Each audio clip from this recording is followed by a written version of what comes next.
Throughout the ages, cities have formed the heart of our societies. Originally developing in highly fertile regions as centres of trade, the cities of today are home to more than half of our planet's population and play a more fundamental role in shaping our progress than ever before.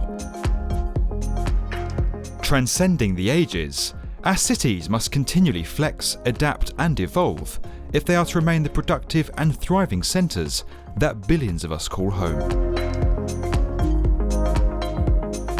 From access to housing and transportation to the availability of jobs and education, this is what it takes for a city to truly thrive in our ever-changing world.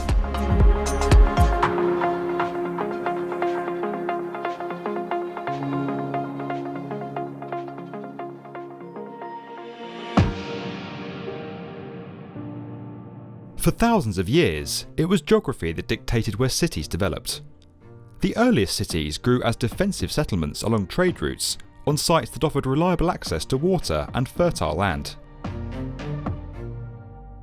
Babylon and Memphis, now a part of Cairo in Egypt, thrived thanks to the abundance of fertile land around the Euphrates and Nile rivers. Being at the centre of the Mediterranean allowed Rome to dominate the region through trade and military strength, while Paris took advantage of its position on the Seine and its access to both the Atlantic and central France to become the dominant city in the region. While our cities have long been centres of regional influence, it was the Industrial Revolution that expanded the sphere of influence a city could have. As technology began to develop, millions began moving into urban areas, attracted by the opportunities these centres offered.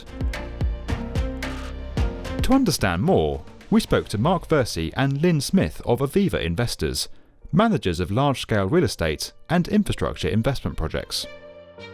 Well, the Industrial Revolution was all about automation, factories, getting much more machines, use of chemicals. And so what it meant is factories needed to be in places that had good hubs of transport. The cities that thrived then were London, Amsterdam, that had that access by boat, which enabled the factories to be positioned right in those cities. The impact was quite extreme. Suddenly you had a huge influx of people and they needed to be accommodated, so suddenly a city had to grow, develop, so there was a huge strain on everything the city had. Hospitals were in higher demand, transport was in higher demand, but fundamentally housing. And the other thing that helped is then the export market. By being in those locations, you could export all around the world. So textiles was the big boom, particularly in those markets. It became very difficult and the cities themselves had to change. Suddenly planning became a big thrust of what a city was, and they had to start planning out streets. So Paris is a really good example of that, where they developed the arrondissements and actually had a network spanning out from the Arc de Triomphe in a sort of series of circles and concentric circles. Suddenly town planning became really, really crucial, and if you didn't actually plan your city didn't work, it failed fundamentally. As industry took hold around the world, a city's ability to move materials and the many products they created became key to their success. Detroit and Pittsburgh in the United States boomed during this period and throughout the 20th century. Access to railroads and the Great Lakes allowed raw materials to flow into the city, and products manufactured by their automotive and steel industries could reach markets far beyond their home state. Cities have to continually adapt to changing demand in the economy. What happened in Detroit is all the skilled labour actually moved out of Detroit. The increased automation of the manufacturing process changed the whole way that automobiles were built. Cars started getting imported, and Detroit is now an area of huge unused buildings.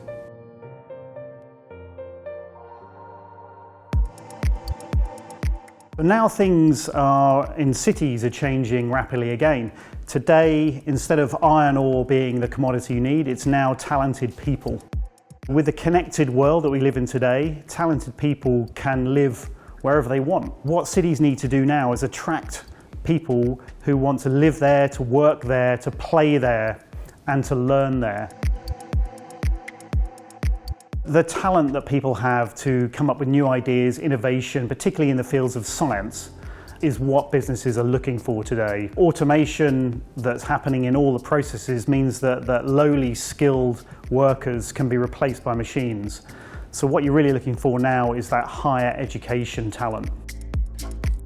By adapting and reinventing themselves to attract new industries, urban centres of all sizes can transform themselves into thriving centres of innovation and secure their success into the future.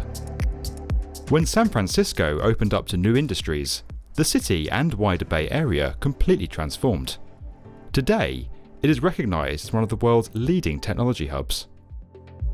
Needing to diversify its economy in response to a manufacturing crash in the 1990s, large parcels of former industrial land in Melbourne were developed into mixed-use precincts, leading to a boom in inner-city residential and commercial space, and giving the city a competitive edge over its rivals in attracting new and expanding industries. Dublin saw its outlook change when the government began offering tax credits and incentives to large corporations, allowing the likes of Google, Facebook, eBay and PayPal to establish their European headquarters in the Irish capital. If you can create a hub for an industry in a city, then you'll attract a lot of talent that work in that industry to come and work there. In Cambridge right now, we have created a hub around the station, which is becoming a big IT hub globally. We've got Microsoft there, Apple there, and lots of other businesses are increasingly coming to work in that area. So it's really becoming known for that sort of IT expansion. Obviously, you've got a fantastic university there, and that gives ability to attract that talent straight out of university, retain it in the city. But Cambridge is also great as a great cultural spot. So people have great lives there. It's cheaper to live there, schools, hospitals, so it's kind of got everything. Staff retention's a huge cost to any business, and keeping them happy and investing in their welfare and their well-being leads to lower staff turnover. So you have to offer them job expansion, creativity, so you have to continually evolve and expand, thinking ahead and encourage people to progress their career in one area. So the cities of the future are not necessarily the largest cities anymore. It really is about the infrastructure, the connectivity they have, as well as that access to talented resource. That's the most important feature now.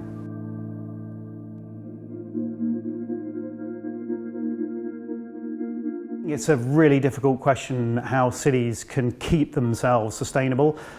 We've got all kinds of examples of where that hasn't happened. So we need to look to the future. What are the trends that are out there? I think as long as you're where there's good universities, the talent is flowing, you've got an opportunity to be successful. But if you don't keep attracting the right type of industries to come in, then anything can happen. And that's the great example of Detroit, obviously. Future-proofing's obviously, it's key. But we need to look within our buildings as well as what's happening in the wider infrastructure in a city. London has reinvented itself many times over the years, through the first industrial revolution, the second, and now you've got a thriving city in London, which is a massive service industry for the entire world. So London is probably the best example of a global city that's managed to reinvent itself through the ages. The main asset London has is the access to talented resource. And a huge diverse range of people who live in London now. It attracts people from all over the world to come and work, particularly in the city, but also all of the service industries that are located and headquartered in London. Cities generate most of the tax revenue in every country, so you have to have cities performing at their best. That's where most of the people work. So what you need to have is successful industries which then produce the tax revenue to support the whole economy and the whole country. So the city is the vital organ of the entire country. And the best bit about my job is actually when you see people coming in and you see people enjoying it. You look at something like King's Cross, and I've watched that development for 25 years, and the first time I visited there it was very sterile, not a lot of people. And now you go along, you've got kids playing in fountains, there's yoga going on the steps at the canal. It's very vibrant and there's people enjoying the public realm, and then you have the corporate occupiers mingling throughout, and the whole thing just works. And for me that's what makes me get out of bed in the morning. The impact we can have on society is the most exciting thing. When we look at some of the schemes we've invested in, so a £300 million development in Manchester, we're changing something iconic, which is the Granada Studios, where Coronation Street was filmed in the UK, and we're now making that a multi-use office, residential, leisure centre, which is where people really want to live, work, play and learn all in one building. And that is a great example of a city of the future. The role cities play in our everyday lives and the economic and cultural influence they now exert means they are more important than at any other time in human history. And as our world continues to evolve, only cities that harness the powers of talent, clusters and scale will thrive. To learn more about what makes a city thrive, download the Aviva Investors White Paper at the link below. If you enjoyed this video and would like to get more from the definitive video channel for construction, subscribe to the B1M.